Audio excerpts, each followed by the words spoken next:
తాకట్లో ఉన్న మీ బంగారాన్ని విడిపించి ఆ రోజు ఆన్లైన్ రేటుకి కొంటాం. Sharma gold company. నమస్కారం అండి. సుమన్ టీవీ ప్రేక్షకులకు శ్రీ పరాభవ నామ సంవత్సర ఉగాది శుభాకాంక్షలు. నేను గీతాంజలి.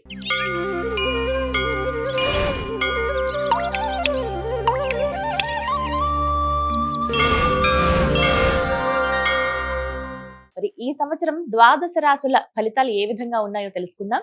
వివరించేందుకు మనతో పాటు ఉన్నారు శ్రీచక్రపీఠం వ్యవస్థాపకులు, ప్రముఖ జ్యోతిష్య పండితులు బ్రహ్మశ్రీ ప్రదీప్ జోషి గురువు గారు. వారితో మాట్లాడదాం. గురుగారు నమస్కారం అండి. శ్రీ గురుభ్యో నమః. శ్రీమాత్రే నమః. అచింత్య వ్యక్త రూపాయ నిర్గుణాయ గుణాత్మని సమస్త జగదాధార మూర్తయే బ్రహ్మణే నమః. ఈ పరాభవ నామ సంవత్సరంలో సింహరాశి వారి జాతక ఫలితాలు ఏ విధంగా ఉన్నాయో, అలాగే మెరుగైన ఫలితాల కొరకు వారు చేసుకోవాల్సిన పరిహారాలు ఏంటో తెలియజేస్తారా? సింహరాశి వారికి ఈ సంవత్సరము అదృష్టయోగం కేవలం జూన్ వరకు మాత్రమే ఉంది. సో వీళ్ళకి ఆదాయ వ్యయాలు చెప్తాను వినండి. ఆదాయం 11, వ్యయము 2, రాజపూజ్యం 5, అవమానం 4 ఇవి ఉన్నాయి. కాబట్టి ఆదాయం 11 ఉంది. కాబట్టి మీకు ఆదాయం ఎప్పటిదాకా ఉంటుందంటే జూన్ 3వ తారీఖు వరకు మీకు మంచి ఆదాయం ఉంటుంది. కాబట్టి సింహరాశి వారికి చెప్పేది ఏంటంటే కనుక జూన్ 3వ తారీఖు వరకు మీకు గురుగ్రహము ఏకాదశ స్థానంలో ఉండి మంచి ఆదాయాన్ని ఇస్తారు. కాబట్టి జూన్ 3వ తారీఖు వరకు సంపాదించిందంతా చక్కగా సంపాదించుకోండి. తరువాత అప్పులు మొత్తం తీర్చేయమని చెప్తాను. మీకు వచ్చే సంవత్సరము జూలై వరకు జూలై కూడా కాదు, ఇంకా 2028 జూలై వరకు మీకు గుడ్ టైం లేదు. జూన్ వరకే గుడ్ టైం.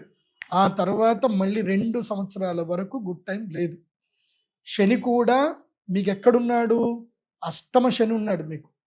సో అష్టమ శని కూడా ఇబ్బందులు పెడతాడండోయ్, చాలా ఇబ్బందులు పెడతాడు. సింహ, కన్య, తుల, వృశ్చిక, ధనస్సు, మకరం, కుంభం, మీనం. సో అష్టమ శని ఏం చేస్తాడు అంటే భాగ్య నష్టం చేస్తాడు, తండ్రికి ఆరోగ్య భంగం చేస్తాడు, చాలా ఇబ్బందులు పెడతాడండోయ్. కాబట్టి సింహరాశి వారు అప్రమత్తంగా ఉండాలి. దూర ప్రయాణాలు చేయకూడదు. అది కాకుండా సప్తమ రాహు ఉన్నాడు కదా, లవ్ స్టోరీలన్నీ నాశనం చేస్తాడు. మీరు ఎవరినైతే ప్రేమిస్తున్నారో వాళ్ళకి మీకు గొడవలు అవుతాయి. మెయిన్ ఆ కర్ణపిశాచితోటే. ఈ మధ్య ఆ కర్ణపిశాచి చాలా మంచి ఇన్వాల్వ్మెంట్ అయిపోతుంది.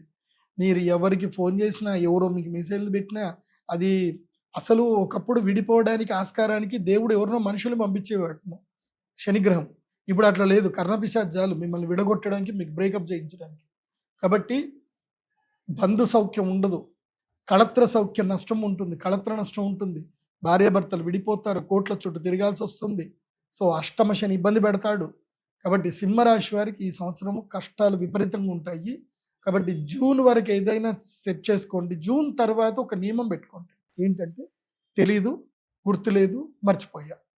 ఈ డైలాగులు బాగా గుర్తుపెట్టుకోండి. ఎవరైనా డబ్బులు అడిగారు, మిమ్మల్ని డబ్బులు వచ్చి అడిగారు, ఏదైనా చేస్తున్నారు, మిమ్మల్ని ఫ్రెండ్స్ ఏదైనా సలహా అడిగారు, తెలియదు అని చెప్పండి, లేదా గుర్తులేదని చెప్పండి, తర్వాత ఆలోచిస్తానని చెప్పండి. నొప్పించక తానొవ్వక తప్పించుకు తిరుగువాడు ధన్యుడు సుమతి. ఈ సంవత్సరము సింహము పడుకోవాలి. ఈ సంవత్సరం పులి రెస్ట్ తీసుకోవాలి, వేటకు వెళ్ళకూడదు.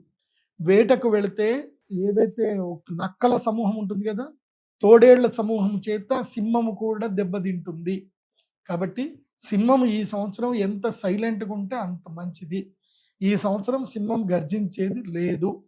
ఎందుకోసమంటే మీకు ఏకాదశంలో నుంచి జూన్ తర్వాత గురుగ్రహము ద్వాదశంలోకి వస్తాడు. ఖర్చులు పెరుగుతాయి, వ్యయం పెరుగుతుంది. కాబట్టి జూన్ 3వ తారీఖు నుంచి అక్టోబర్ 31 వరకు ఖర్చులు ఏమైతే ఉంటాయో, అప్పులు ఏమైనా ఉంటే తీర్చేయండి, సెటిల్మెంట్స్ ఏమైనా ఉంటే చేసుకోండి. ఎవరికైనా ఏమైనా ఇవ్వాలి అనుకుంటే ఇచ్చేసేయండి. ఖర్చులు అయిపోతాయి, పోతాయి కూడా, డబ్బులు పోతాయి. కాబట్టి అనుభవించండి అని చెప్తాను. జూన్ నుంచి అక్టోబర్ 31 వరకు లైఫ్ని ఎంజాయ్ చేయండి. ఎంత వీలైతే అంత ఖర్చు పెట్టండి. మంచిగా టూర్లు ఎటు తిరగాలన్నా అటు తిరగండి, భోగాలు అనుభవించండి. వ్యయంలో గురువు వచ్చినప్పుడు భోగాలు అనుభవించాలి, ఖర్చులు పెట్టాలి, పెళ్ళిళ్ళు చేసుకోవాలి, పిల్లల పెళ్ళిళ్ళు చేయాలి, ఖర్చులు పెట్టాలి, ఏవైనా సరే సెలబ్రేషన్ చేసుకోవాలి. దాని తర్వాత అక్టోబర్ 31 నుంచి గురుగ్రహము స్వక్షేత్రంలో సింహరాశిలోకి ఎంటర్ అవుతాడు. సింహరాశి లోపలికి ఎంటర్ అయ్యి ఎప్పటి వరకు? జనవరి ఎండింగ్ వరకు, 27వ తారీఖు వరకు ఉంటాడు. కాబట్టి జనవరి 24 వరకు ఉంటాడు. కాబట్టి అప్పుడు ఏం చేయాలంటే సైలెన్స్గా ఉండాలి. మౌన వ్రతం పాటించడమో లేదంటే తీర్థయాత్రలు పోవడమో చేయాలి. నవంబర్, డిసెంబర్, జనవరి సింహరాశి వాళ్ళు తీర్థయాత్రలు పెట్టుకోవాలి, టూర్లు పెట్టుకోవాలి, తీర్థయాత్రలు.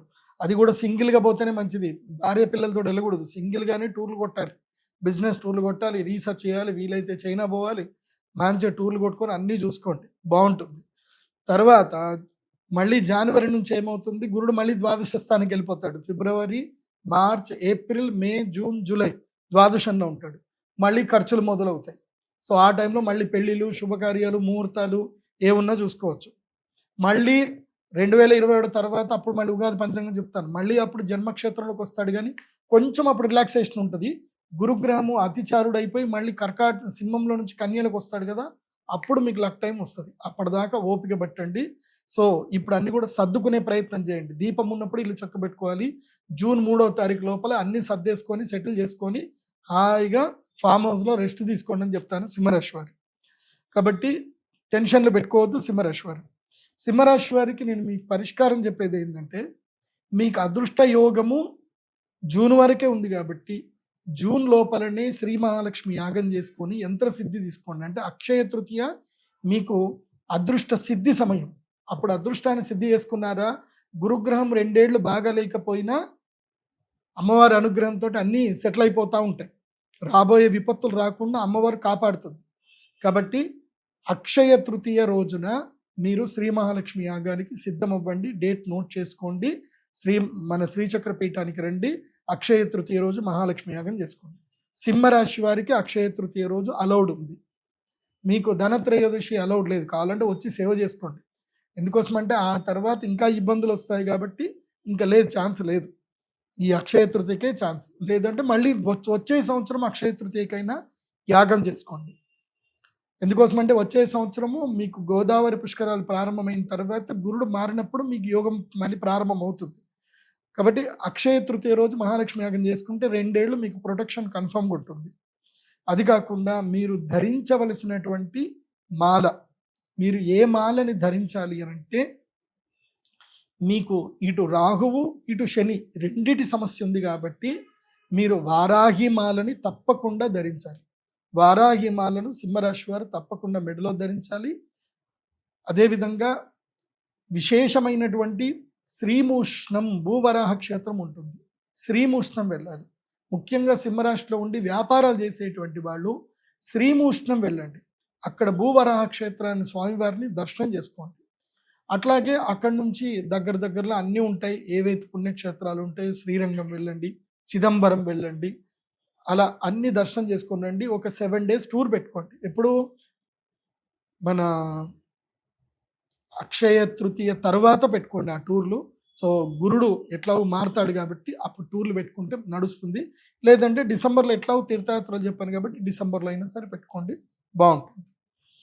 ఈ సంవత్సరము సింహరాశి వారు చేయకూడని పనులు ఏంటంటే అప్పులు చేయకూడదు. ఎంత అప్పులు చేస్తే వాళ్ళకి అంత ఇబ్బందులు అవుతాయి. చేయవలసింది ఏంటంటే కనుక రియల్ ఎస్టేట్ బిజినెస్ చేయొచ్చు, మధ్యవర్తిత్వ వ్యవహారాలు చేస్తే బాగానే ఉంటుంది. కాబట్టి సింహరాశి ఎవరిది అనేది మాత్రం బాగా గుర్తుపెట్టుకోండి. మీ పేరు రీత్యా మీ రాశి సింహరాశి అనుకుంటే ఇప్పుడు చెప్పిన ఫలితాలు మీకు కరెక్ట్ కాకపోవచ్చు. మీరు ఏ టైంలో పుట్టారో ఆ టైం ద్వారా, పుట్టిన date of birth, time, place ద్వారా మాత్రమే మీ ఒరిజినల్ రాశి అనేది నక్షత్రం తెలుస్తుంది. కాబట్టి మీరు సింహరాశి వాళ్ళకి చెప్పేది ఏంటంటే, మీరు అనుకుంటే అందరికీ చెప్పేది ఏంటంటే, మీరు pradeepjoshi.com వెబ్సైట్ వెళ్ళండి. అక్కడ జాతకం హోరోస్కోప్ PDF ఆర్డర్ పెట్టుకోండి. మీ date of birth, time, place పెట్టండి. ఈ సంవత్సరం అంతా ఎలా ఉందో మీకు కంప్లీట్గా మీకు రాశి ఫలాలు వస్తాయి. అలాగే మీకు మీ జాతకరీత్యా మీరు ఏ పనులు చేయాలి, ఏ పనులు చేయకూడదు, మీకు ఏది కలిసి వస్తుంది, ఏది కలిసి రాదు, మీరు ఏ పరిహారాలు చేయాలి, ఏ మంత్రం చదవాలి, అన్ని విషయాలు PDF హోరోస్కోప్లో ఉంటాయి. కాబట్టి మీరు ఆర్డర్ చేసుకోండి. జస్ట్ 2000 రూపాయలు మీకు ఆర్డర్ పెట్టుకుంటే మీకు హోరోస్కోప్ PDF మీకు ఈమెయిల్కి వస్తుంది.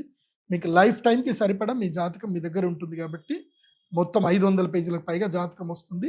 దాని లోపల మీకు ఈ సంవత్సరానికి సంబంధించిన రాశి ఫలాలు కూడా మీకు వ్యక్తిగతంగా చక్కగా ఉంటాయి. కాబట్టి అవి ఫాలో అవ్వండి. అందరూ సుఖంగా క్షేమంగా ఉండండి. సర్వే జన సుఖినో భవంతు. శ్రీమాత్రే నమః.